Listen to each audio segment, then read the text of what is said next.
He is the best there is, the best there was, and the best there ever will be. Bret Hart, the excellence of execution, multi-time world champion, and no doubt, one of the greatest of all time. That's the legacy he leaves behind. It's how he wants to be remembered. But tragedy and betrayal have left him broken. The man we see today is a shell of his former self. Everything he loved and everything he believed in, ripped away at a moment's notice. In this documentary, we take a look at his complex personality as we retrace his legendary career to answer the question of how Bret Hart got bitter. I'm Bret the Hitman Hart, best there is, the best there was, and the best there ever will be. Bret was born into a wrestling family. Well, my parents had 8 boys and 4 girls. All 8 boys got into wrestling, and all 4 girls married wrestlers. His childhood was difficult, growing up in a big family with financial struggles. From the moment he was born, Bret longed for recognition. He wanted to do something remarkable, but his father's pride had to be earned. Stu Hart, patriarch of the Hart family, operated a wrestling promotion based in Calgary, Stampede Wrestling. Lend me your ears and your eyes, for here cometh Stampede Wrestling. Sunday dinners were often attended by other wrestlers and their families. The Hart House was a meeting place to train together and get ready for the show. We couldn't be into it any more deeply than we are. So everything is wrestling. The whole family was so tied in with wrestling and sacrificed everything for wrestling. Of course, it wasn't all fun and games. Bret and his brothers learned early on what it takes to make it in the business. The basement of the Hart House came to be known as the Dungeon, Stu's personal playground. You know, he'd put these guys in all these holds and they'd be screaming for their lives down there. It was Stu's measure of a man. If his students showed themselves worthy, he taught them everything he knew from his days as a shoot-style wrestler. I don't feel my arms, sir. This is a recording Bret's sister made. You can hear it through the living room. There's a hole in the floor where the pipes have to go, and it goes straight through to the gym. There's some country western song in the background, and this guy screaming, and my dad saying, "Have some discipline." Have some discipline.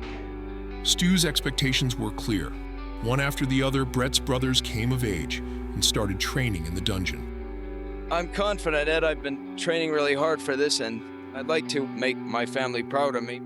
So did Bret. He thrived under the pressure. At 13, he won a medal in amateur wrestling. I was so excited that I won. I remember I just held out the medal for him. Bret remembers this moment. By proving himself in wrestling, he could make his father proud. The relationship I had with my father sort of took a different direction from that point on. Those early days with my dad helped me come up with a submission hold of my own, my finishing move, the sharpshooter. Training with his father, he also learned how to be a man. Bret's sisters were bullied in school for being part of a wrestling family. Bret stood up for them. He showed up alone to fight a boy 2 years older and much stronger than him. The bully thought, without his brothers, Bret would be an easy target, but he underestimated his toughness. Bret beat him into submission and once more earned the recognition he so desperately sought from his father. That was a big turning point in my life.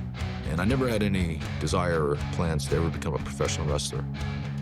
That was definitely where I wasn't gonna go. At 20, Bret went to Montreal College to study filmmaking. However, even then, he found much more success in amateur wrestling. In 1977, he became the collegiate wrestling champion.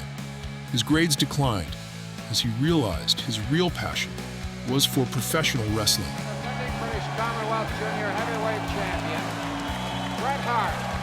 The gruesome training in the dungeon prepared him for all the physical abuse the wrestling business had to offer. But nothing could prepare him for the psychological abuse.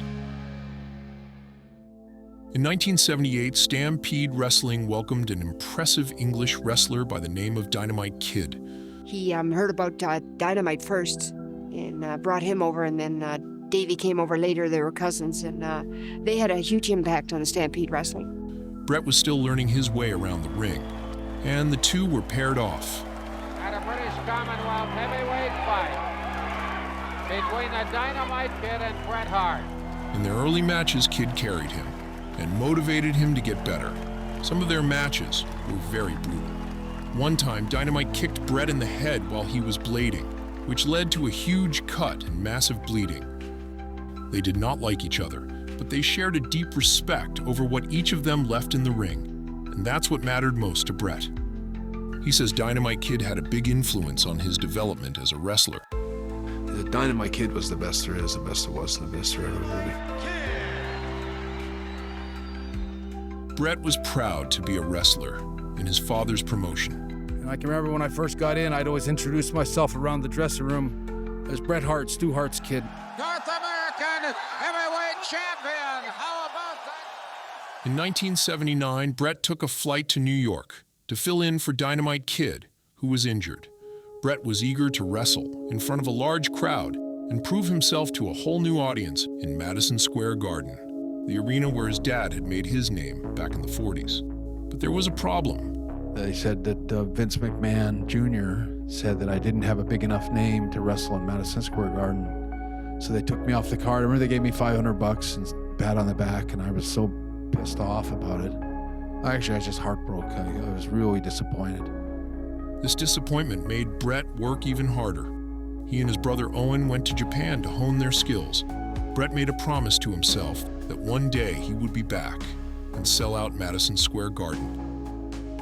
By 1984, Stu Hart was struggling to keep his promotion afloat. Stu's wife had wanted him to quit the wrestling business for years. Now was the perfect opportunity. We all recognized my mom was tired of the whole business and the headaches, draining of the family fortune also being lost all the time. Wrestling was always a losing enterprise for my mom and dad. Stu traded in his dreams for happy retirement and sold the company he had built over decades to a young and powerful Vincent McMahon.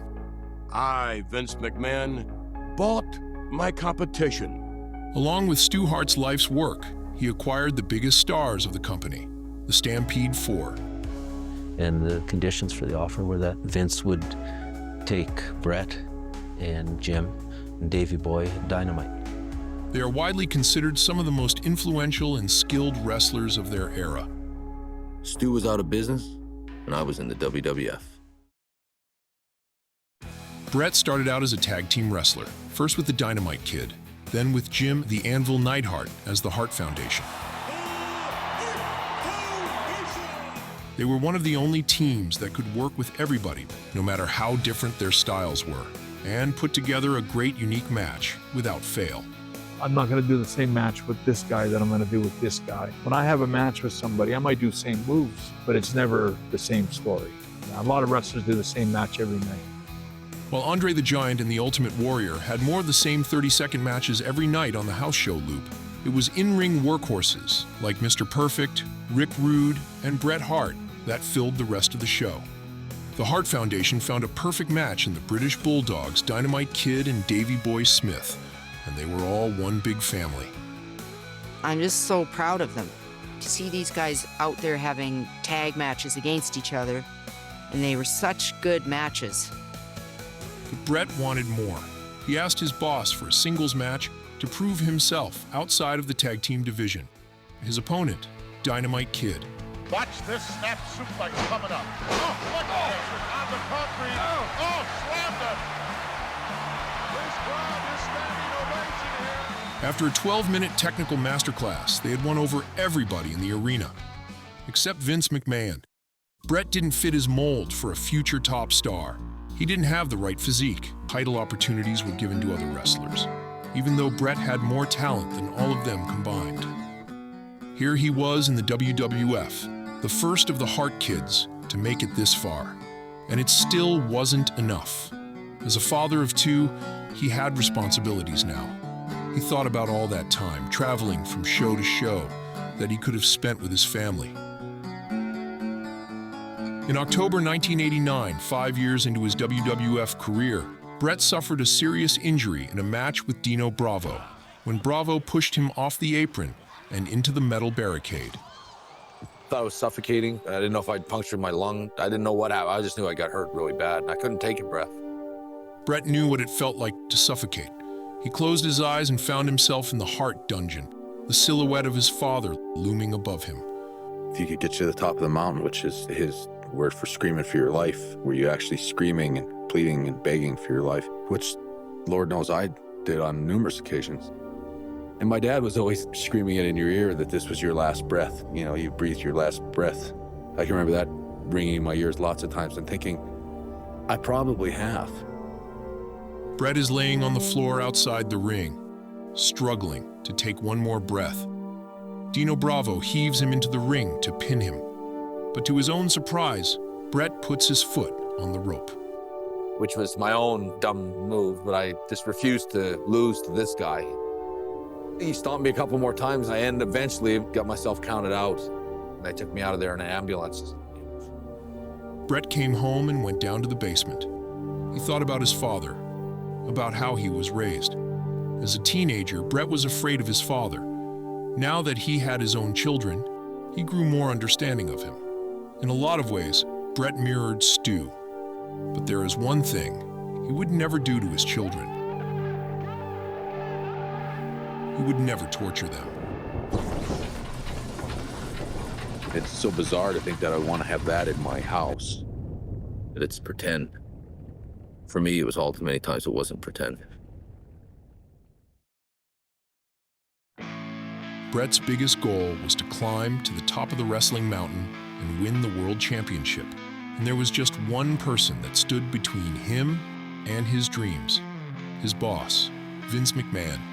All I wanted to do was do business.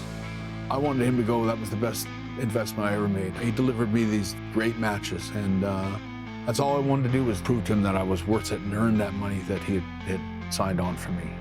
In the early 90s, the world found out what Bret knew all along, that he is the best professional wrestler on God's green earth. The excellence of execution, the best there is, the best there was, and the best there ever will be. I look at what I did. That's an art form. Just watch the beauty of it. He executes that better than anyone I know here in the World Wrestling Federation. In 1992, he faced The Undertaker in his first ever singles match in Madison Square Garden. 12 years ago, he was rejected by a small company. Now, he was one of the top stars, and soon to be world champion of the hottest wrestling promotion at the time, the WWF. But for every success, there was a setback. 7 months later, Bret was slated to go up against the British Bulldog in the main event of SummerSlam at Wembley Stadium, 1992. Well, he never said this, but I can say it about Davey. He was England's most famous athlete at that time. They had sold over 80,000 tickets in less than 11 hours. He was a superstar over there. The British Bulldog is coming to Wembley Stadium, and I'm not coming to Wembley Stadium to lose. Bret was looking forward to the huge match with his brother-in-law. But the British Bulldog was struggling with substance abuse issues and was in no condition to prepare a proper match. And everyone around me thought, you know, this guy's got a drug problem.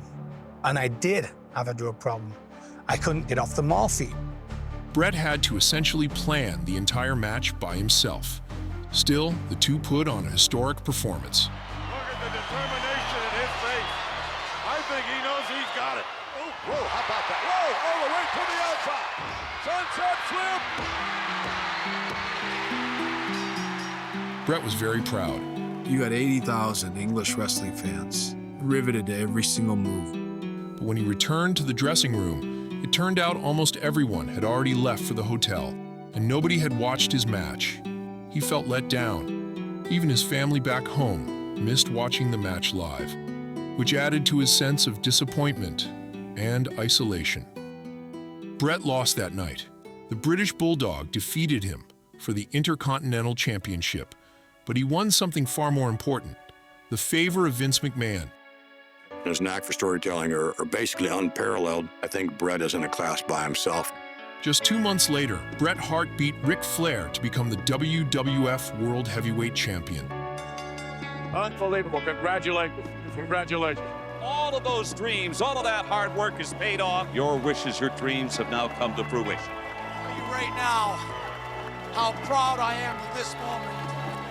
This is the greatest moment of my whole life, and I dedicate this moment to all the people that believe Even the biggest dreams can still come true.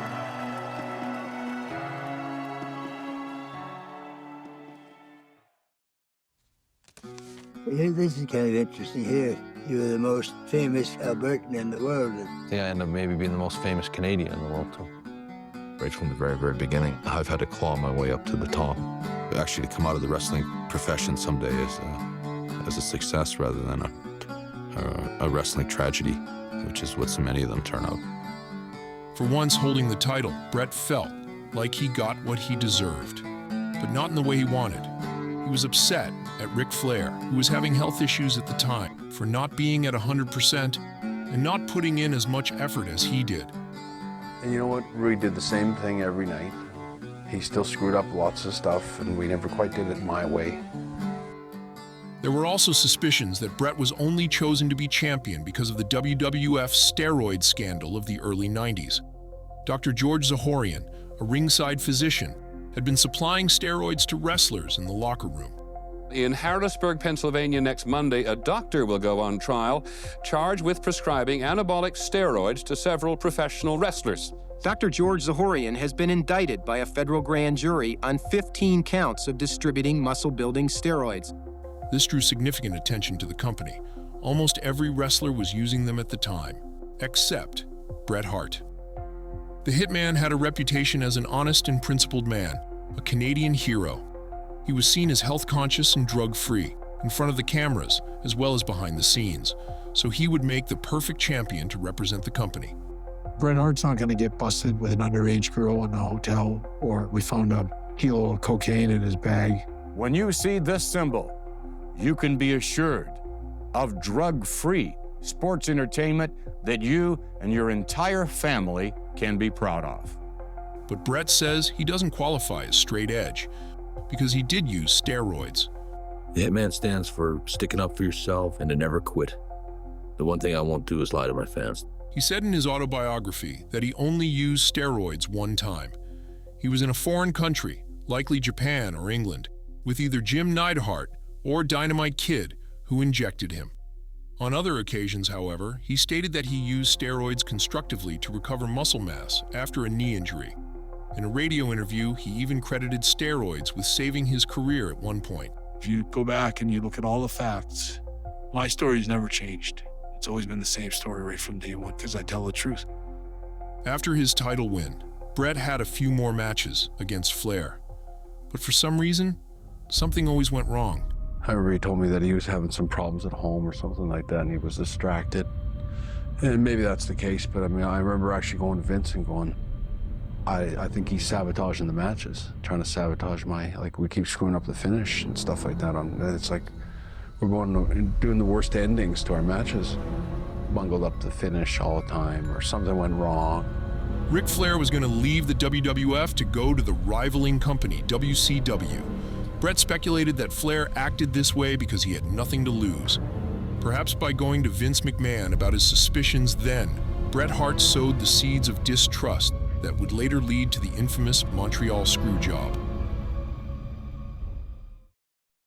As Bret Hart rose through the ranks of the WWF, his personality began to change.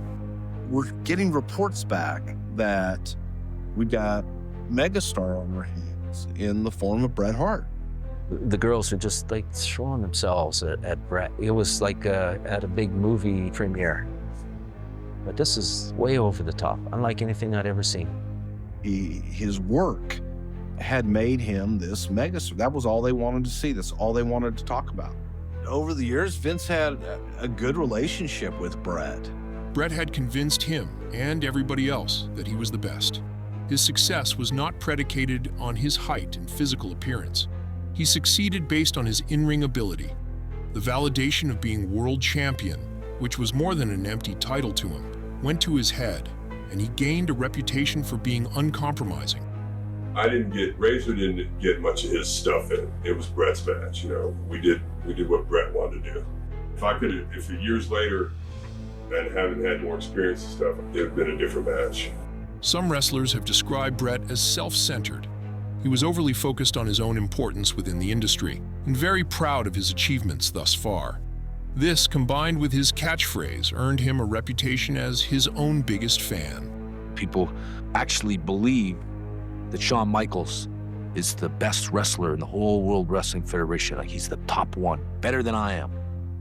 And that just drives me nuts. It just drives me nuts.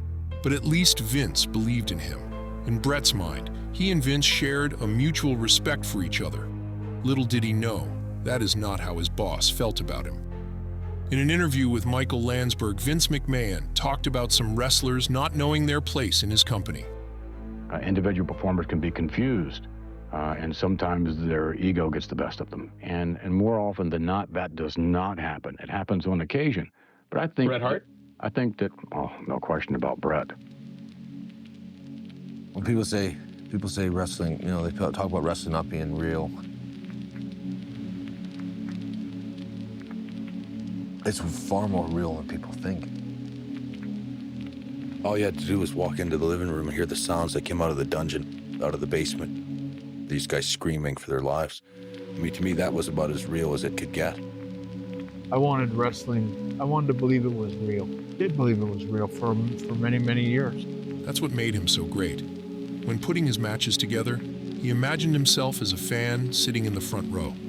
What would fool me? What would trick me? Make me go, ah, that was a great end. Like, now that's what you got to do, is you got to be a kid.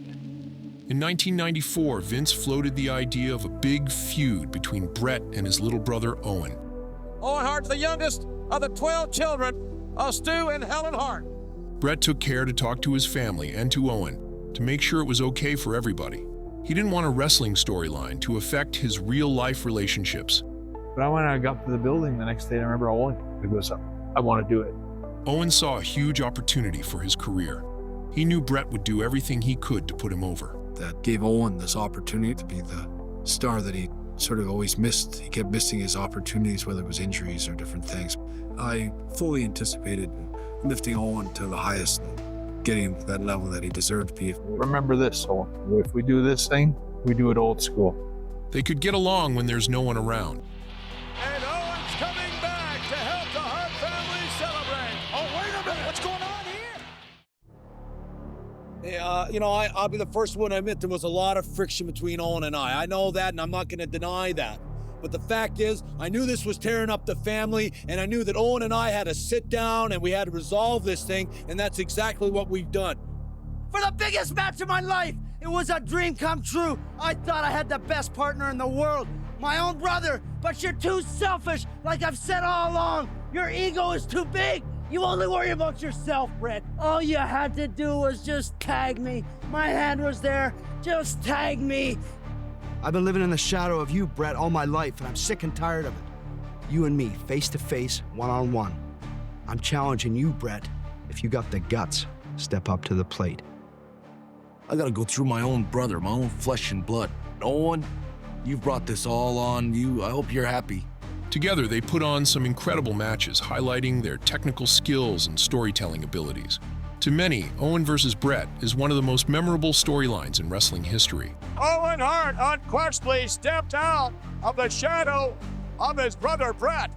In their final confrontation, Bret came out as the winner, effectively ending their feud after the 1995 Royal Rumble. It was around this time that Bret first thought of retiring.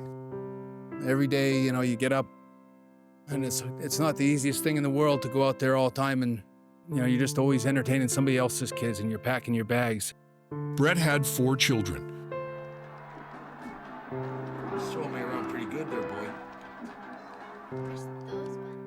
He looks like he has an easygoing disposition, but he has the personality of a rattlesnake. Sometimes he let them come to his shows so he could spend time with them. His daughter Bean says, as a child, it wasn't always easy to grasp what was real and what wasn't. Do you understand why your dad's moving? I've been gone a lot, which has been unfair to my wife. Julie's been left with most of the dirty work. In a documentary filmed in 1996, Bret joked about wrestling for another 10 years. 10 more years of wrestling?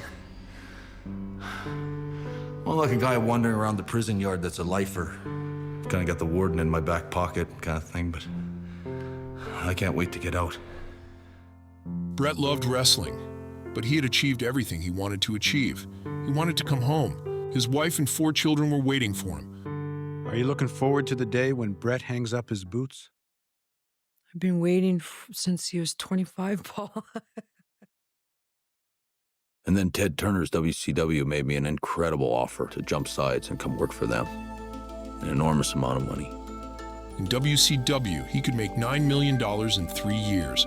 It should have been an easy decision, says Bret. I've always wanted to make some money and finally go home and be secure. But loyalty meant more to him. I've really only worked for 2 promoters in my whole career, McMahon, and I've worked for my father, Stu Hart. If I left, it would have been a little bit like leaving my dad. Vince made him a counteroffer to keep his top star from going to the rival promotion, WCW. Even though WCW's offer was much better, Bret committed 20 years of his life to Vince McMahon's company. That's how much he trusted him. But when it comes right down to it, to everything I've ever done and everything I ever plan on ever doing, well, I'll be with the WWF forever. Most wrestling contracts in the 90s ranged from 1 to 5 years. Bret thought this 20-year contract was a sign of mutual trust and loyalty. It outlined a gradual transition away from his role as an active performer toward more backstage responsibility as he got older. But just 1 year after he signed the contract, that all fell apart. Something strange has been happening. The guys the American fans are supposed to hate are becoming the heroes. It was the beginning of the Attitude Era, which marked a distinct shift in the wrestling landscape. The traditional values that the Hitman stood for became an afterthought. It's got a lot more raunchier, a lot more sexual. The show's very, very sexual, and I think in a bad way. I don't think you watch wrestling for sex. I don't think it's become something presentable to your children. Like, just become something I don't really want to associate myself with. We in the WWF think that you, the audience, are quite frankly tired of having your intelligence insulted. We also think that you're tired of the same old simplistic theory of good guys versus bad guys. It's a way to justify anything as being okay, whatever's convenient at the time. It's a way to justify if they want to do men beating up women, if they want to do racism. Since there's no good and evil, anything is allowable. Bret rates wrestlers based on 3 categories: their looks, their promo ability, and of course, their wrestling skills. Say like Hulk Hogan was a 9 out of 10 promo, 9 out of 10 look, 1 out of 10 wrestler. Vince, on the other hand, favors entertainment. Vince, you talk all the time, you brag all the time. We're not wrestlers anymore. And in a lot of respects, it's archaic. We're entertainers. You know, we're coming up with concepts and things of that nature. We say, boy, you know, wouldn't it be nice if we can get that word wrestling out of the WWF? What they did is they murdered this Hitman character. So from here on in, the American wrestling fans, coast to coast, can kiss my ass. Michaels, he's an incredible performer, but also a lot of his stuff is more pretty. Their matches together were unbelievable, but behind the scenes, they couldn't stand each other. We're gonna find out what the role model has to say when he comes face to face with the World Wrestling Federation's favorite degenerate. Shawn Michaels saw an opportunity to be more and more of a top guy and also to be more and more of a prick. Look, I was such a prick. A real dick at that time. Exactly what I think of you and everything you do. I came close to punching Shawn quite a few times. Bret was frustrated with Vince's new vision for the product. Shawn embraced it. Shawn was starting to get overwhelmed with negative. Doing a Chip and Dale kind of gimmick is not a heroic thing to do. What started as a wrestling competition became increasingly more personal. Bret felt disrespected by Michaels. He hated his backstage antics, his cocky personality, and perceived lack of professionalism. At the same time, Vince McMahon only grew more convinced of Michaels. When WCW beat WWF in the Monday Night Wars, Vince had to cut costs. But instead of releasing Michaels, who had actually threatened to jump ship to the competition, Vince went back on his deal with Bret Hart. Vince was not going to honor my contract that he signed with me. He was trying to find ways out of it and told me that he goes, we can't meet your contract anymore. Vince told me that basically he couldn't afford to pay me the contract that he'd given me. It kind of broke my heart, like where it's like, okay, I get it. I remember I got off the phone from him and I said, I guess I'm done. Documentary footage from the time shows his reaction. And it finally ended my career, 14 years with the WWF. But I can't help but feel really heartbroken and disappointed that that I left this company. I gotta think about everything, just see what makes sense. I call Eric, maybe, I don't know. Can we cut this off now for a little while? Little did Bret know, it wasn't the first time that Vince had screwed him over. And it certainly wouldn't be the last time. The seeds of distrust were sown on both sides. I felt that the upper management wasn't treating me right, that I was sort of, yesterday's news for them, which I didn't think was fair. Extremely frustrated over what has just happened. Whoa! Frustrated isn't the goddamn word for it! This is bullshit! Bret signed his contract with the rival promotion, but he was still WWF champion when he was going to leave the company. Champion himself, Bret the Hitman Hart. So Vince and his consultants came up with a plan. Bret was going to have one last match to drop the title against his biggest rival, Shawn Michaels. Bret was open to the idea at first. I said, I have no problem putting you over. I have no trouble dropping the title to you, doing anything you want. And the big problem between me and Shawn started right there, and he said, well, I appreciate that, but I just want you to know that I'm not willing to do the same thing for you. And then he turned around and walked out of the dressing room. And that rubbed you the wrong way. Well, I don't know anybody that would ever say that to somebody that's offered to put him over. Bret then refused any scenario where he would lose the belt to Shawn, because Shawn disrespected him. Even though he knew that Shawn and Bret hated each other, Vince, somehow he thought this match was magically going to go in the ring and everything was going to work out like he wanted. And the closer that we got to the match, the more obvious it was that it was not. One of the things he had given Bret in that brand new contract with all the bells and whistles was reasonable creative control of his character and the way he was presented.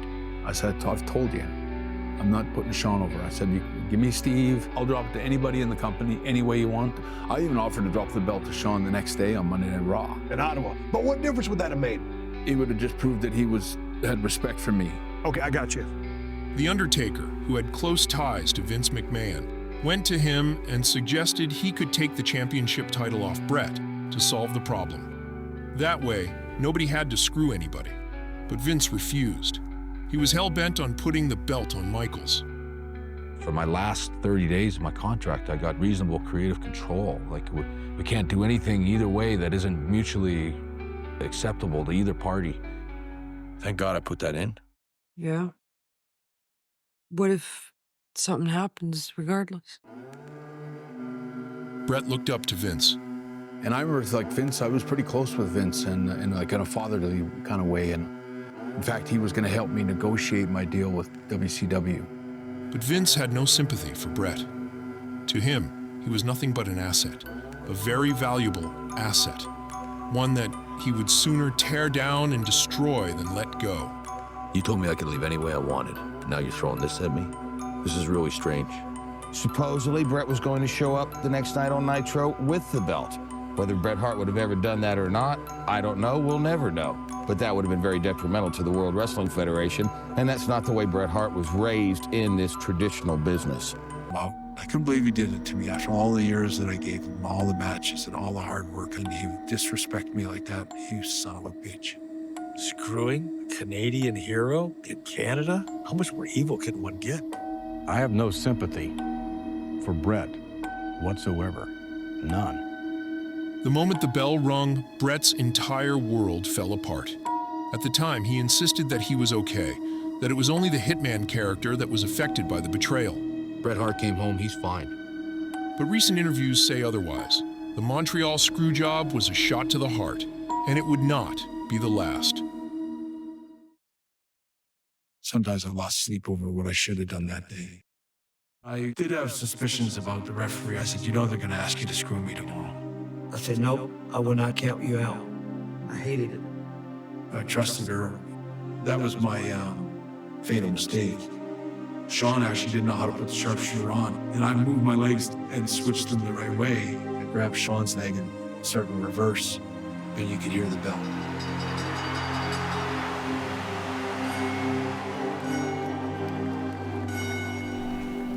How you feeling? Tired. The screw job changed so many things in the business. The innocence of wrestling changed. So we're talking with Bret Hart, the Hitman, today. How are you? It was very important to me after 14 years of probably the most dedicated, loyal, hardworking service that you could ever get out of a professional wrestler. I'd given this man everything you could ever ask for, and I made it very, very clear that my character was not in any way, shape, or form going to be humiliated. Some say it's ironic that out of all people, it was Bret Hart who exposed the wrestling business. But in Bret's eyes, it was Vince who exposed the business, who pulled the curtain back on all the backstage drama and politics the moment he decided to screw him over. Bret was just trying to make himself heard. Vince also gave his side of the story on Monday Night Raw. I truly believe that Bret Hart screwed Bret Hart. Bret's going to have to live with that for the rest of his life. Bret stayed home for a month after the incident, but he was not the same. Julie says his emotional state during this period affected their relationship and his involvement with their children. He continued watching WWF on TV to see how the creative team would handle the Hitman's departure. 2 weeks after Montreal, he saw this. We always knew Bret was short on charisma, short on talent. I would love to be able to say that it didn't bother me, but it bothered me just thinking, geez. Bret was always worried something like this would happen. He and McMahon discussed it in a phone call. That if I suppose I'll be subject to that kind of stuff when I leave, and he said never happened to Bret Hart with this company. Even before the screw job, he was concerned about the legacy he left, his life's work, including his time in his father's promotion, now solely in the hands of Vince McMahon. He said that I would always have access to my history and footage and all those kind of things. In a lot of ways, I thought, I'll be back in 3 years. And of course, that didn't happen. Instead, Bret Hart made his lackluster debut in WCW. If you look at how Bret Hart even came to WCW. Is that what you want? Referee? It's so lame, such a lame way to bring me in. I would be honored to be the referee. I found myself scratching my head from the day I got there and to the day I left. Vince McMahon told me that before I got there. So WCW would never know what to do with a Bret Hart. Vince was always a detail guy, whereas Bischoff never had a clue about anything. And with all due respect to Bret, his strong suit is his wrestling. He's not that good on the stick. He's not that good on the microphone. So when he worked for Vince, a lot of his stuff was taped interviews where they could do several takes and get it the way they wanted it, or they could feed lines to him or whatever. And everything we did was live TV. And some of the guys were real good on the stick, and if you weren't, too bad for you, we'd bury you. After a feud with Ric Flair, Bret's initial momentum fizzled out. He blamed the creative team, Eric Bischoff in particular. Everything they came up with fell flat. With every missed opportunity, Bret grew more upset. Psychology, they call it in wrestling. Some guys got it, some guys don't. Some guys never get it. Some guys don't even know what it is, like Eric Bischoff. Eric Bischoff, the president of WCW, in turn criticized Bret for being hard to work with. The plans that we did have for Bret were executed so piss poorly because of his just detachment from it all. That Eric Bischoff was one of the most stupid idiots I ever met in my whole life. After the Montreal Screwjob, Owen Hart felt very uncomfortable working for Vince McMahon. Owen was as upset, maybe almost as upset as I was, but he also was locked into I think he got 1.5 years and a 5-year contract. He and Bret had many conversations on the subject. Distressed with having to work for somebody that openly did to me in front of him and in front of everyone else, and then expected Owen to get in line like nothing ever happened. So I think Owen was really, really affected by it. Never let on after a certain point how much it affected him because he knew that his sort of hands were tied. 9 years earlier, Bret had advocated for Owen to get him signed with the WWF. Now he was negotiating a deal with Eric Bischoff to get Owen into WCW.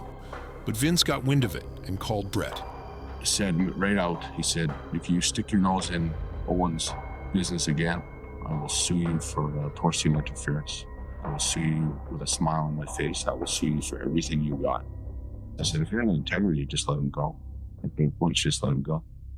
He said, I'm not letting him go, and I'll never let him go.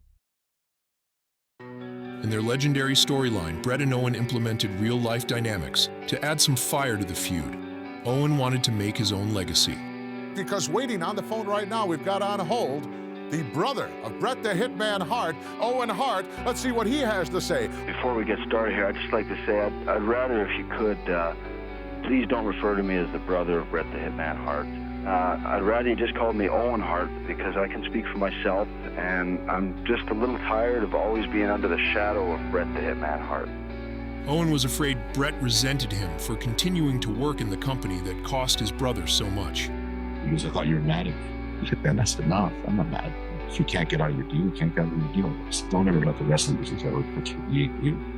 On May 23rd, 1999, Owen Hart ascended to the rafters of Kemper Arena in Kansas City, Missouri. At a pay-per-view event called Over the Edge, he stepped into thin air. As part of his entrance, he was supposed to glide down to the ring, suspended on a steel cable. But that night, something went terribly wrong.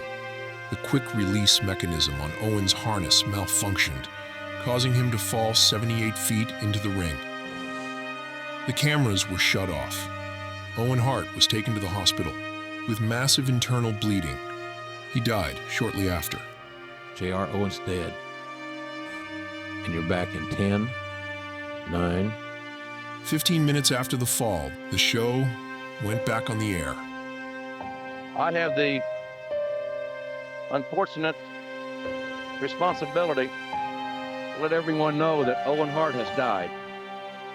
Owen never wanted to do this entrance. He had a fear of heights, but backstage officials insisted that he needed something drastic to set him apart. The World Wrestling Federation was no longer about wrestling. It was about entertainment. Out of all the Hart brothers, Bret shared his closest bond with Owen. When he learned of his death, he was devastated. Well, I got a couple of messages from close friends, some of them that were still here with WWE, that called to tell me that something really bad had happened and to call them right away. Bret has spoken openly about how this event crushed him emotionally. I don't think there's a day that goes by that I don't talk about him or think about him. Losing his brother in such a shocking, public, and preventable way plunged him into a deep depression. Following Owen's death, Vince reached out to Bret and said he wanted to meet up and talk. I didn't want to meet him. It was a really tough thing for me. And I was carrying a lot of stuff on my back. And I just didn't know how to deal with Vince. He tried to find some sort of footing to grapple with his intense feelings of grief and anger and deal with the situation. I don't know what I want to say to him. I really don't. I'm so angry and hurt over this whole thing. But at the same time, whatever happened isn't even important. So I'm trying to find a footing here. He chose a neutral place for the meeting, a park in Calgary, fresh air, birds chirping. 1 hour before the meeting, he gets a call. So they call me at 2 o'clock the day he gets in on a Sunday, and they tell me that Vince doesn't want to meet me in the park. He's scared I'm going to get killed. They call it Marcus. He's scared you're going to kill him. And so if he's scared I'm going to kill him, why does he want to meet me? I don't want to meet him. Tell him to go to hell. I don't give a shit. Eventually, Vince gave in and met him in the park. He talks about it in an interview. Out of respect to Owen, I met with Bret. Only out of respect to Owen. Bret carried the entire conversation. I couldn't believe what I was hearing. I had ruined his marriage. I had ruined his career. He wanted to go back to that incident at the Survivor Series. All he wanted to talk about was himself. Nothing to do with his brother. You think Vince should have stopped the show? Yes. I don't understand anyone else's thinking. I don't know how you could go on. No one thought of stopping the show at that time. What you do, your business, is entertainment. And you allowed the entertainment to continue with the blood of Owen Hart still in the ring. I'm not sure that's not disrespectful to Owen Hart and his family. When Bret and Vince met in Calgary, Bret asked him directly why he didn't stop the show after Owen's accident. Vince replied he was afraid the fans would riot if he stopped the show after a horrible tragedy. Bret couldn't believe it. If Vince had dropped little Stephanie from the ceiling, I think he would have stopped the show.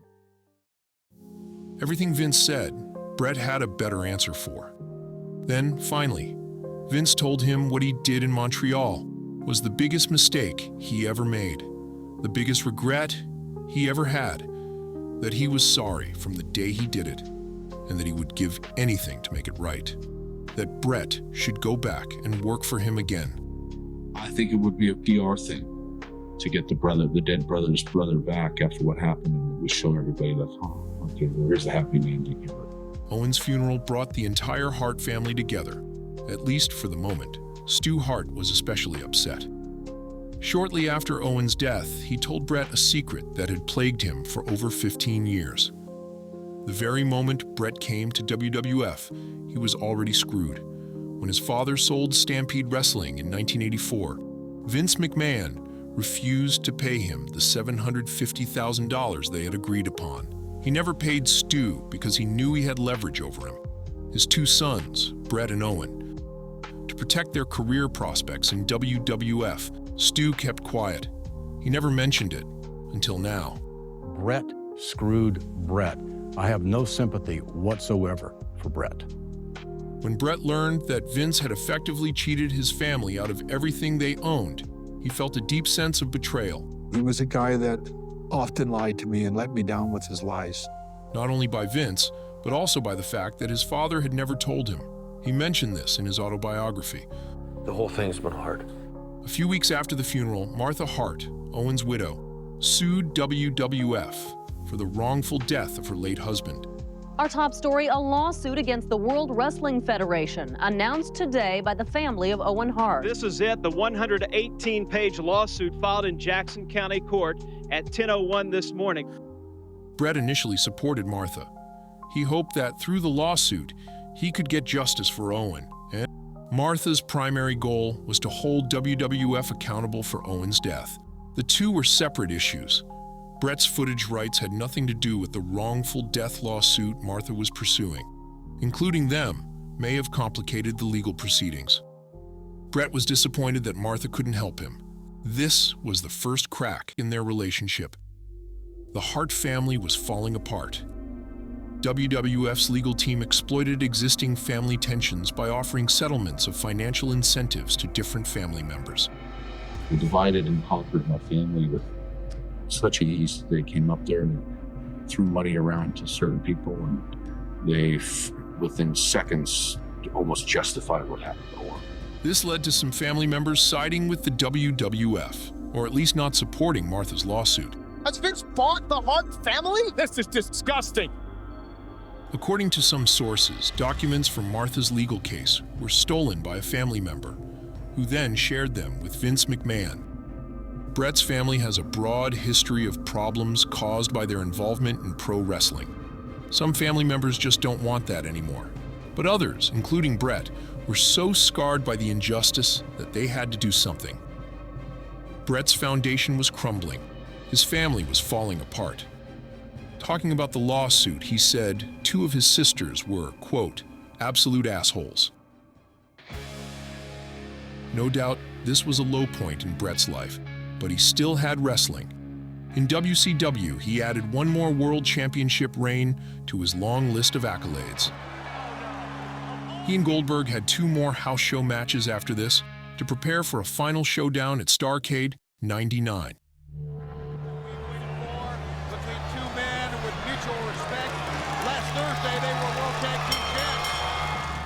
That's when things went wrong.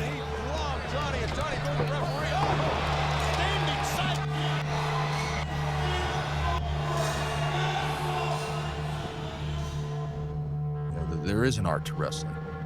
The real art of professional wrestling, you should never get hurt.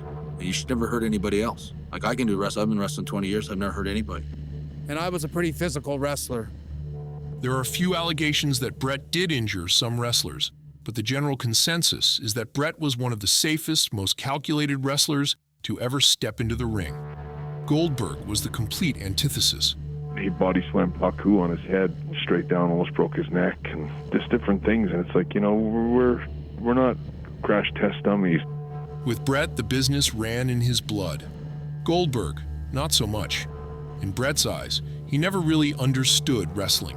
I think Goldberg never understood that with all the guys going in there making him look good every night, that is why he was over. And it wasn't about him, it was about the guys that he was hurting, and he was hurting a lot of guys. And even with me and Bill, one of the last words I said to him before I went out to the ring with him that night was, I said, whatever you do, don't hurt me.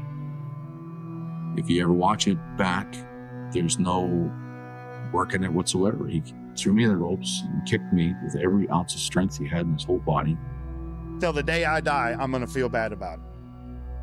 And there's nothing that I can do to take it back. Bret acknowledges his apologies. When he did talk to me, he gave me a hug, and he said he was very apologetic. At the same time, he harbors resentment toward him. Well, I hope Bill Goldberg, I'd love to kick him in the head the same way he kicked me. I mean, like I said, what else can I do? I've explained myself millions of times. And after a while, you can get on the megaphone and announce it to the world every morning. But after a while, after you do that for two years in a row, do you really need to get up the next day and do it again? We push ourselves to the limits, and even the best wrestlers have accidents. At first, Bret didn't think that his career would be over, but he knew he had a concussion, and he was in pain. Whatever, in the dressing room, nobody took care of me. There was no doctor. I had a trainer come up and hand me a couple of Advils. No one helped me to my car. No one took me to the hospital or checked on anything. No one even did the nothing. Bret drove himself to the hotel and passed out on the bed with his clothes on. He kept on wrestling for 3 weeks and took some bad bumps that exacerbated his post-concussion syndrome. In his autobiography, he wrote, "I drifted through every day in a pale-faced, sweaty, head-pounding stupor, pacified to the point of numbness by the 4 Advils I took every 3 hours." WCW never offered him any time off. Bret himself downplayed the injury. He went home to his wife and kids in Calgary. Just as usual. It wasn't until he went to the doctor that it hit him. During the appointment, the doctor noticed Hart was slurring his words, indicating ongoing neurological effects from the concussion. The doctor then physically examined him and made 2 alarming observations. He felt a hole in the back of Bret's neck, the size of a quarter, and the back of his skull felt like a hamburger to the touch. The doctor straightened up and said, "I hate to be the one to have to tell you this, but your career is probably over." It took him a while to realize what that meant. He was now on the sidelines, his biggest passion ripped away from him. This is bullshit! Hey, Bischoff! I quit! This is not how he imagined his retirement. He thought he would become a part-time wrestler, maybe start his own wrestling school, that he would return to the ring time and time again until his body gave out. It'll be the real test to see if I can, actually get out on the outside and stay out. Now, he had no choice but to stay out. He wanted to end his career on his terms, but that's not what life had planned for him. When Bret was an active wrestler, he fantasized about a normal existence. But after his retirement, he felt restless. His mind was racing, constantly replaying his most fateful moments. Sometimes I lost sleep over what I should have done that day. That was my fatal mistake. His wife, Julie, had waited 18 years for her husband to come home. She felt terrible about the way he had to leave, but at this point, their relationship was already falling apart. Bret had admitted to being unfaithful during their marriage. His affairs date back to the mid-'80s, when he and Julie had just moved in together. Bret was in Atlanta with the WWF. He said in his book that he actually considered himself single. Bret and Julie separated in 1998. Bret said in an interview he was surprised she stayed this long. In 2001, Vince McMahon claimed victory over his rival promotion when he purchased WCW. That's right. I own WCW. There was nothing anybody could do about it. Along with the company, he acquired all the footage of Bret's time there. His legacy was now solely in the hands of his greatest enemy. The very fate of WCW is in my hands. Bret wasn't particularly proud of his WCW career. Thanks for nothing. Go yourselves. I think that would sum it up. But it would have been something to hold on to. He was well on his way to losing everything he had. His biggest fear, that he would end up as a wrestling tragedy, was becoming reality. In the months following his retirement, Bret felt restless. He continued to work out, and he rode his bike along the riverfront every single day because that was something he could control. But without wrestling, he felt like a shadow of his former self. All these wrestlers that have broke their backs making this living for years end up with nothing when it's over. And then they sort of take you out back and they put a slug in the back of your head and dump you out. That's the life of a professional wrestler. Bret had kept in touch with his longtime rival and brother-in-law, Dynamite Kid. They had their fair share of conflicts over the years, but Bret stuck with him through his darkest days. Then, when Dynamite released his book in 2001, Bret cut all ties. His father, Stu, who had trained them both, was looking forward to reading the book. Bret, too, thought that Dynamite would have some nice things to write about Stu, but the reality was very different. The way he spoke about my father, I think after what my father went through, which is more than what he's been through, he could have been a little kinder to my father, because my dad loved him. I think Dynamite, the guy that put that book together, was a guy that was a bitter, broken man kind of thing. Bret was not alone with this sentiment. Dynamite Kid spoke poorly of many wrestlers. But Bret understands what it's like to have the one thing you love taken away from you. He knows how it can change a person. I think you have to take into account that you take a guy that was maybe the best wrestler there ever was, certainly one of the most creative minds and talented guys in the business, and you strap him into a wheelchair. What Bret didn't know is that he would soon join him in his fate. On June 24th, 2002, Bret went out like he did every day, to ride his bike on the Bow River Path in his home city of Calgary. It was the same place where he had told Vince to meet him 3 years prior, after the death of Owen. It was the same day that his divorce was finalized. It was the worst day of his life. Bret hit a pothole and got thrown over the handlebars. Then his head hit the ground, and everything went black. I didn't have a dramatic fall off my bicycle. I had a really simple fall. And I didn't have a helmet. And that was one of the biggest mistakes I ever made my whole life. He recalls the moment of the impact. I had the stroke right then and there. I remember I had a million little silver dots in my left eye. Hart was left paralyzed on the left side of his body. When I had my stroke, everything was so dark at that time. I never saw myself doing anything in public again. That was all in the beginning, and when it was a very dark time. Within a few years, he had lost his brother, his mother, his wife, and his career. But the stroke changed his entire perspective on life. Bret says it made him feel like an infant. He had to learn how to walk and talk all over again. I can remember staring at my hand for 30 minutes, trying to turn my hand over, just to flip it over like that. And I couldn't even move it. 3 months he spent in a wheelchair. This time, he later reflects, marks the absolute lowest point in his life. But it was also the beginning of his recovery. 2 years later, he was back on his feet with a new outlook on life. What makes me smile is to think about how much I've recovered and how much my life has, has improved now, and how grateful I am for getting a second chance. In 2003, just as Bret's health was improving, his father's health was rapidly declining. Stu Hart passed away in October of the same year. Vince never paid him back in the end. Bret was still mad. But over the years, he got to understand his father's perspective. I see through my father's eyes a little more. He told us stories of how hard life was and how tough and stubborn his father was. In a dispute over some land, his dad wound up in jail.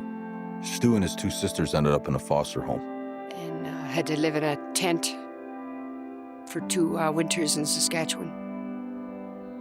Bret understood that when Vince stole his territory and Stu let it happen, he was only looking out for his family.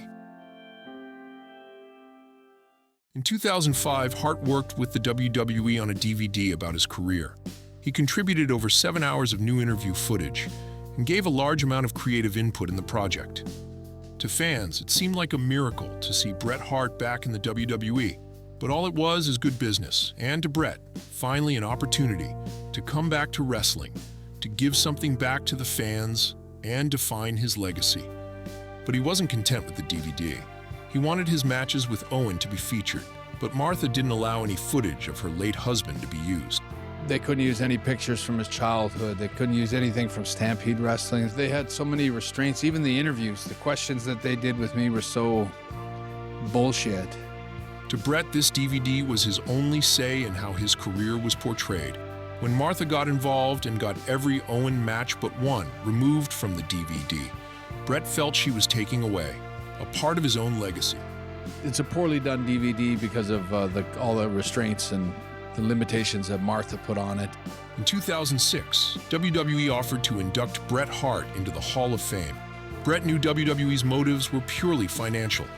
He did not forgive Vincent McMahon for his betrayal, for cheating his father out of his own promotion, for tearing apart his family, and he had no mind of reconciling with Shawn Michaels either. That's a snake that never changes stripes. He was the kind of guy that would make friends with you or bury the hatchet with you. 10 minutes later, he'd be out there stabbing you in the back again. You couldn't make peace with him. Still, he valued the chance to reconnect with his fans over his biggest passion so much that he agreed. It is with great pride that the WWE warmly welcomes Bret the Hitman Hart into the WWE Hall of Fame. When I had my stroke a couple of years ago, I remember I got emails and letters from fans all around the world saying they were praying for me, and they must have been praying good because I was lucky and fortunate to have been blessed with a great recovery. I always took a lot of pride in talking to my fans, letting them know that, I wouldn't be where I was if it wasn't for them. Bret's speech shows how much he has grown. I want to say that I'll never forget what the WWE took away from me. I also want to say that I'll never forget all the great things that they gave to me. And I'm happy to say that you don't have to worry about me anymore. I'm good. I'm happy to be alive. I'm glad to be here. In his speech, he reminisced about some funny moments with his brother Owen. WWE also extended an invitation to Martha Hart for Owen to be inducted as well, but Martha did not want that. Owen Hart should be in every wrestling Hall of Fame there is because of his talent and because he belonged there. But he's not in the Hall of Fame because his wife does not want him celebrated and glorified by the same company that took him away from her. Bret disagreed with Martha. He was frustrated with her choice. He saw it as a chance to honor Owen's legacy, a last farewell for the fans. And Martha refused. I think Owen would turn in his grave if he knew how much trouble Martha's gone to erase his career and to make sure that nobody enjoys anything about his career today. It's a bitterness and selfishness that I can't stand by anymore. Martha, on the other hand, viewed Bret's apparent reconciliation with WWE as disrespectful to her and Owen's memory. Doctor says we'll be as good as new in a few weeks or months. Bret found reasonable fulfillment, if not success, as an actor and entertainment personality. How about another slice there, darling? But something gnawed at him, a dark truth that he has yet to come to terms with, that the one thing that defined him like nothing else, wrestling, was forever out of reach. He thought about all the wrestlers he would have liked to put over, all the dream matches he could have had that were taken away from him. I would love to have had a chance to work with John Cena. And then you can go on and on. Like, I would love to work with Seth Rollins. I would love to work with Roman Reigns. I think if you look at the matches that would have come out of Bret Hart for the next 2 or 3 years or 4 years after that would have been the best of my career. He has plenty of reasons to be bitter, and he takes every opportunity he can get to say his piece. Bret the Hitman Hart. Today he'll talk to us about some of his not-so-favored people, like Shawn Michaels, like Triple H. And what does he think about what Hulk Hogan had to say about him on this show? Today, one-on-one with Bret Hart. Talk show hosts give him a platform to tell his side of the story, brutally honest. People that were jealous, backstabbing, bad intent, they were people, and I hope things happen to them. Over the years, Bret has criticized everyone from Goldberg to Shawn Michaels, from Kevin Sullivan to Bruce Pritchard, from Eric Bischoff to Vince McMahon. He even gave his opinion on Arnold Schwarzenegger's taste in women, or Tiger Woods. Tiger Woods is another one. You know, he was with these 3 out of 10 skanks from Florida strip bars and stuff. And he is still upset about Montreal. But, you know, you see Triple H sort of hiding away and sort of denying that he had any involvement. There you go. That's your integrity. That's your piece of shit right there. He even lashed out against The Undertaker, who argued for both sides in the aftermath of the Screwjob. Like I think Undertaker said it a few days ago, they had to do what they were going to do because there was no other options or something. Bullshit. I had another 6 weeks left on my contract. There was a million things that could have been done. Bret is often called bitter. He acknowledges that life handed him many reasons to be bitter. But contrary to what people may think, he said in 2023, he has always been a pretty satisfied and content person. When people get upset at his comments, he says he is just being honest. Bret has always been very open about his perspective. After Seth Rollins broke John Cena's nose in a match, Bret called him an unsafe and dangerous worker. He justifies these comments by saying, it's not a personal attack. It's a professional criticism of his work. His honest remarks often register as insults. It's funny because I've always said the wrestlers are all interchangeable. They're almost all kind of the same kind of guys. Bret was seen as self-absorbed and critical because he held himself and others to the highest of standards. His father, too, had the highest expectations for Bret, but the rest of the locker room felt alienated. Bret was different. He had a complex personality that wasn't always easy for others to figure out. For example, it's widely known that Bret isn't a big fan of comedy and wrestling. Silly angles just did not go well with his no-nonsense wrestling philosophy. Some wrestlers say Bret had no sense of humor, that he was overly serious all the time. And he did take wrestling very seriously. But backstage, he always found ways to lighten the mood. And I would draw these really elaborate X-rated cartoons with every wrestler involved in it. Then he had the stroke. Like many stroke survivors, Bret has difficulty expressing emotion. His sarcasm and dry humor don't always register. Wish he had no expression. Being in a mask, you don't get the reactions. Bret is also plagued by persistent headaches and memory issues, after effects of the serious concussions he suffered in 1999. After the biking accident in 2002, Bret says it wasn't Goldberg alone that ended his career. It was a variety of factors, most notably the stroke. He was tired of carrying around all that resentment, tired of asking himself the same questions, whose answers he was powerless to change. In hindsight, Bret rescinded some of the comments he made in the past. I was pretty condemning of Hogan and Flair and certain guys at that time. I think I was so sort of WF'd in my head. Then, in 2010, the unimaginable happened. Bret Hart returned to the WWE. I think I was searching for something, you know, peace, and sort of a new path. Like, I was so tired of carrying around this big bag of rocks all the time. I just wanted to drop it. And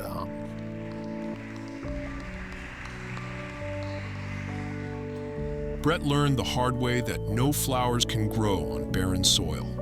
For 14 years, he lived with a cold heart. I wanted to sort of move in a better direction. And after 14 years of animosity, he met Shawn Michaels in the ring and shook his hand. Shawn and I made a peace that was very real, and I'm proud of that. I'm proud that I dug deep into my own sort of soul and said, I'll make peace with this guy, even though I wasn't sure if it was the right thing to do.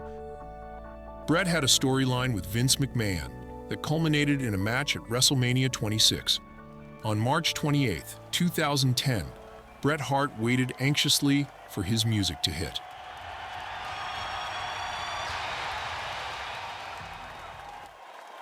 Then he stepped through the curtain and onto the stage. This moment meant a lot to him. Bret talks about it in an interview. I think when I was in my wheelchair, I knew how impossible it was for me to walk out to the ring anymore. And I remember when I was on that ramp and walking down with all the lights in the stadium and the crowd.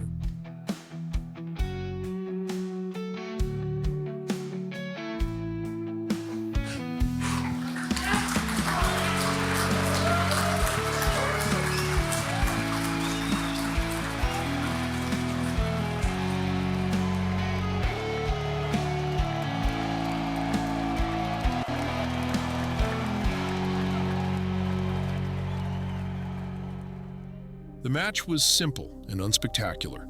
Bret was very limited in what he could do without breaking the cautionary contract he had with Vince.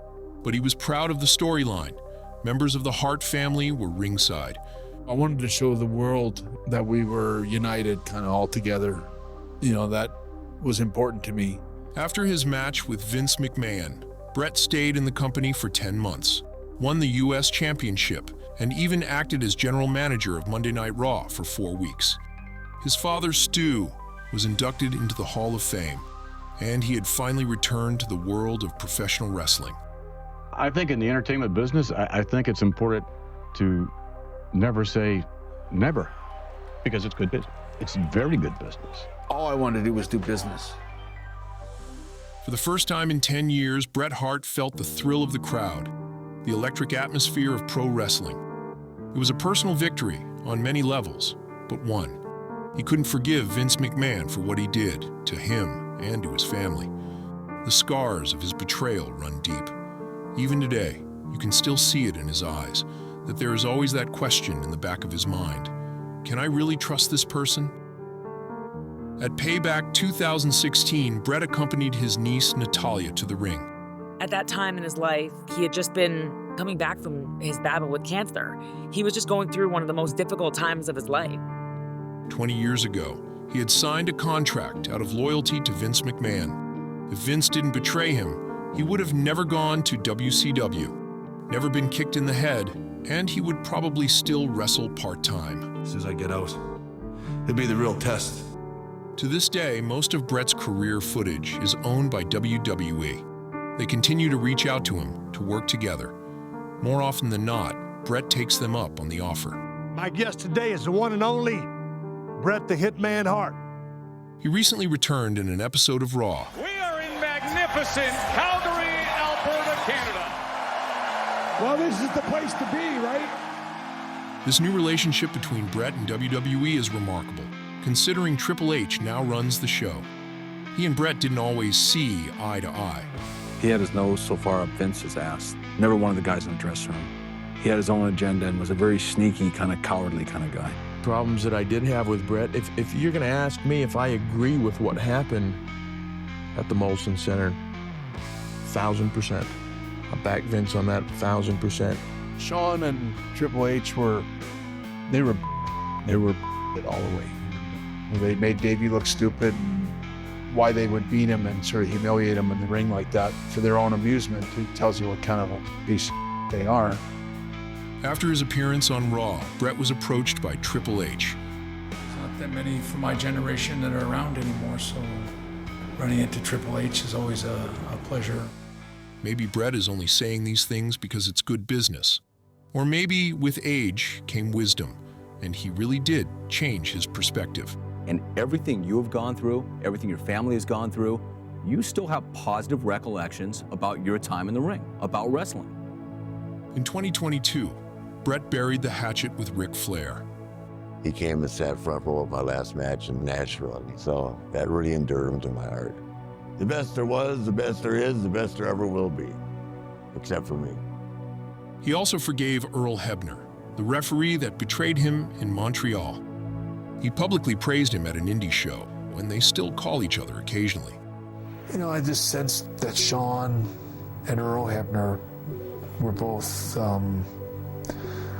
struggling with guilt a little bit still all these years later, and that people never let them live it down, and they still chant, "You screwed Bret," and I just sensed that it was time to forgive and see if I could turn a negative into a positive.